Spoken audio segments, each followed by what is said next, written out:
Help me to reach 2,000 subscribers. The text came at 11:47 p.m. She's here again. Same room. Same guy. I froze. My fingers hovered above the phone screen as my chest went tight. It was from James, the hotel manager and an old friend of mine. We'd played football together in college. He never joked about things like this. I read the message again. My mind tried to reject it, to rationalize, to deny. My wife Lily couldn't be at a hotel with someone. She'd said she was working late, that she had a big presentation in the morning. She had kissed my cheek, told me not to wait up. But James's words burned in my mind. I stared at the photo that followed, the hotel hallway, the familiar red carpet, the soft light of room 317. And there, blurry but unmistakable, Lily's dark hair and the gray suit of the man she worked with, Adam Cole. My stomach twisted. I sat on the couch, unable to move. The sound of the ticking wall clock grew deafening. Every second stabbed deeper. I wanted to believe there was a mistake. Maybe it was a business meeting. Maybe they'd gone there to work privately. But at midnight, I called her. Straight to voicemail. I called again. Still nothing. The third time I didn't expect her to answer, but she did. Her voice was calm, almost too calm. Hey babe. I'm still at the office. What's up? The lie was so smooth it made me shiver. I swallowed the acid in my throat and forced my voice steady. Just checking in. Didn't want you driving home tired. She smiled through the phone, that gentle practice smile I knew so well. You're sweet. I'll be home soon. Promise. When she hung up, I stared into the silence of our living room, where everything suddenly felt like a lie. The wedding photos on the wall, the scent of her perfume still lingering on the throw blanket, even the coffee mug she'd used that morning. All of it mocked me. I drove to the hotel without thinking. My heart pounded so hard I could feel it in my throat. The streets were empty, rain misting against the windshield. I parked across the street, hands shaking, headlights off. Room 317. I knew I shouldn't go in. I told myself I'd only look, confirm, maybe catch a glimpse that would either destroy me or let me breathe again. But curiosity mixed with fury, and I walked in.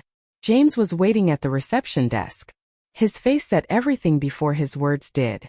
They checked in an hour ago. Haven't come out. I nodded, numb. Thanks. I took the elevator to the third floor. Each ding like a heartbeat closing in on death. The hallway smelled like disinfectant and cheap cologne. I stood before the door of room 317, my reflection in the metal number plate fractured and strange. Then I heard it. Her laugh. Soft, low, familiar. The same laugh that used to echo through our kitchen when I tickled her ribs while cooking dinner. The same laugh that used to melt my bad days away. But now it belonged to someone else. A man's voice followed. Muffled words. Then silence. My hand trembled as I lifted it toward the door. But I stopped. I didn't knock. I didn't burst in. Instead, I turned and walked away. It wasn't cowardice, it was clarity. I didn't need to see more. I'd already seen enough to destroy everything we'd built. That night, I sat in my car in the parking lot, watching the room light fade to darkness. I stayed until dawn, until they both left together. Her hair messy, his hand brushing hers like it was normal. When she got home, I was sitting on the couch, same spot as before. The sunlight poured through the blinds, slicing the room into golden stripes that felt too beautiful for the moment. She looked surprised, almost frightened. You're up early. I didn't sleep. Why not? Her voice cracked slightly.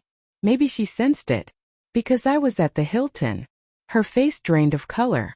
The silence that followed was so deep I could hear the faint ticking of her wedding ring as her fingers trembled. Mark, she whispered. It's not what you think. I laughed. It was hollow, bitter. Then what is it? A late-night PowerPoint rehearsal. Tears welled in her eyes. It was a mistake. One time. It didn't mean anything. One time. I said quietly. You said you were working late for the past 3 weeks. Her lips parted but no words came. I stood and walked to the window, trying to breathe through the suffocating air. You had everything, Lily. Love, trust, a home, someone who would have given you his last breath. And you threw it away for him. She sobbed, shaking her head. I was lonely, Mark. You stopped talking to me. You were always busy, distant. I didn't plan it. It just happened. Those words stung more than the betrayal itself. Just happened. Like love was something that simply slipped through fingers instead of being crushed by choices. I was distant, I said. Because I thought we were stable.